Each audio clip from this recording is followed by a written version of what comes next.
Assalamualaikum warahmatullahi wabarakatuh. Perkenalkan, nama saya Bambang Irwanto, NIM 2119151.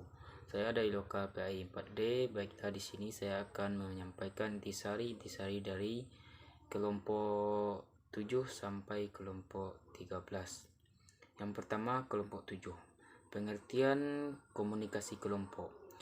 Kelompok adalah sekumpulan orang mempunyai tujuan bersama yang berinteraksi satu sama lain untuk mencapai tujuan bersama, mengenal satu sama lainnya dan memandang mereka sebagai dari kelompok tersebut.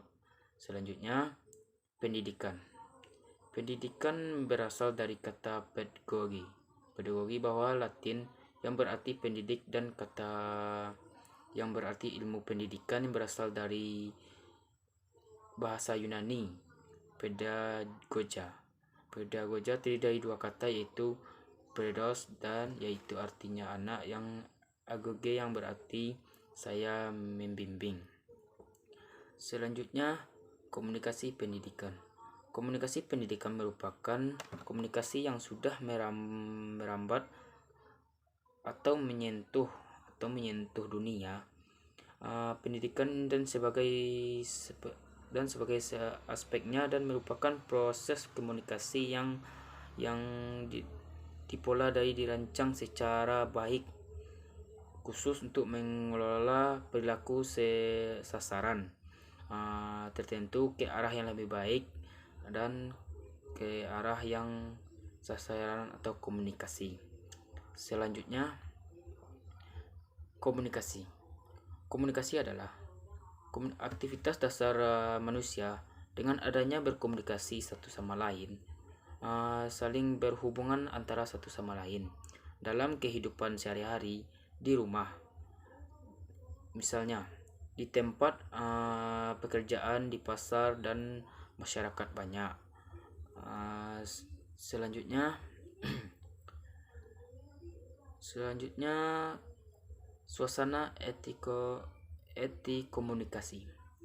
Jenis suasana ketika komunikasi ini yang ada dalam suatu kelompok mempengaruhi pertentangan dengan etika, apa yang dipertimbangkan, proses untuk menyelesaikan konflik, dan karakteristik spesialnya sejumlah pendidikan secara bersama-sama. Yang selanjutnya, perlu diperhatikan ke dalam etika berkomunikasi. Ada beberapa pokok yang kita selalu komunikator perlu kita lakukan aplikasi dalam kehidupan sehari-hari. Antara lain, fokus dalam bicara, fokus dalam pada lawan, bicara fokus. Berkomunikasi merupakan kunci agar informasi itu lancar disampaikan. Yang B, fokus pada masalah. Dalam beberapa kasus komunikasi, beberapa individu merupakan pokok permasalahan yang ingin dibicarakan. Hal ini terjadi karena informasi yang seharusnya disampaikan terlalu melenceng. Selanjutnya, hubungan komunikasi dengan pendidikan. Hubungan komunikasi dengan pendidikan telah disinggung di atas mengenai pengertian komunikasi dan pendidikan, bahwa perilaku pendidikan dilahirkan oleh komunikasi. Dalam hal ini, hubungan antara komunikasi dengan pendidikan adalah dengan misalnya suasana biologis antara seorang ayah dan seorang anaknya yang sedang terlibat dalam pembicaraan pertukaran kehidupan di masa depan. Contohnya itu. Selanjutnya, unsur-unsur komunikasi. Unsur-unsur komunikasi adalah pengertian yang dikemukakan jelas oleh komunikasi antara manusia hanya bisa terjadi jika ada seorang yang menyampaikan pesan kepada orang lain.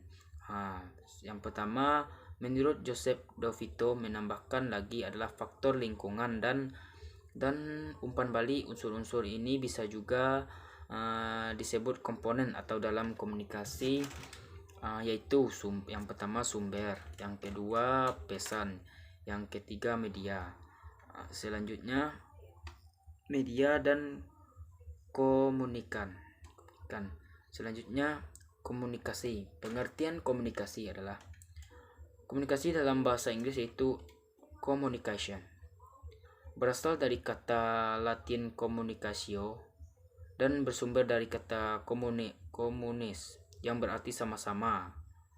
Di sini maksudnya adalah sama makna.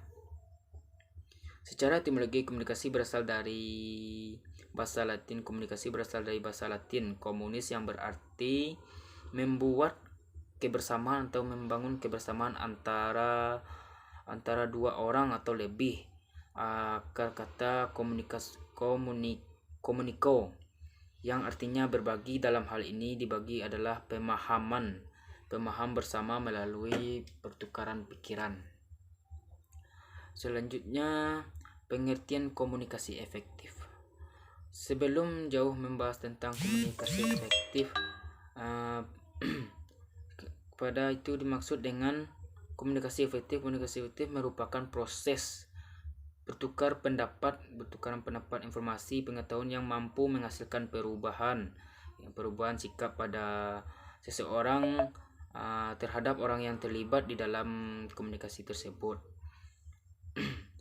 sehingga terjadi sebuah hubungan yang baik antara satu sama lainnya.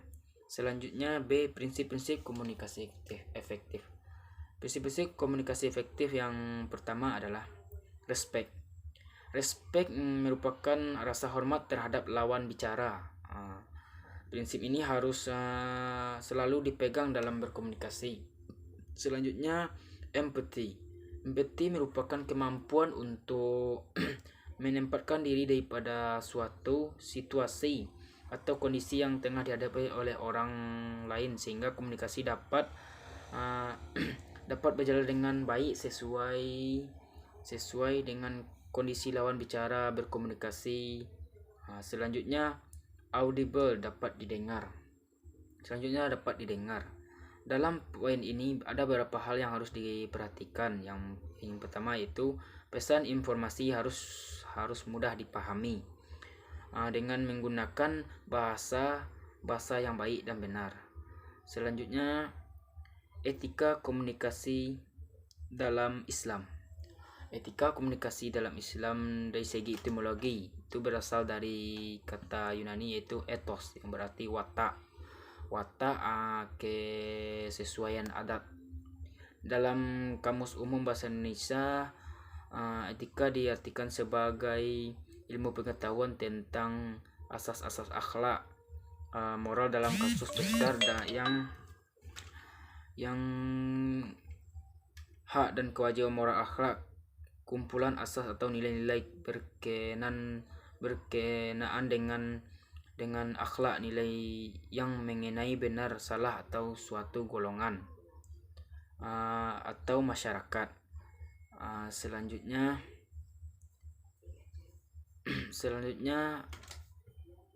dakwah, pengertian dakwah.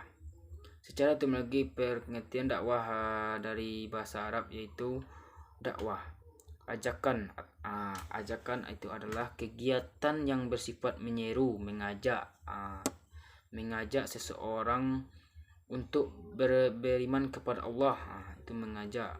Sedangkan melakukan seruan atau ajakan disebut da'i, yang artinya orang yang menyeru. Selanjutnya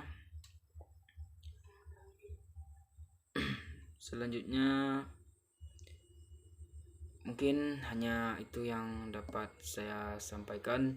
Jika ada kesalahan saya mohon maaf. Assalamualaikum warahmatullahi wabarakatuh.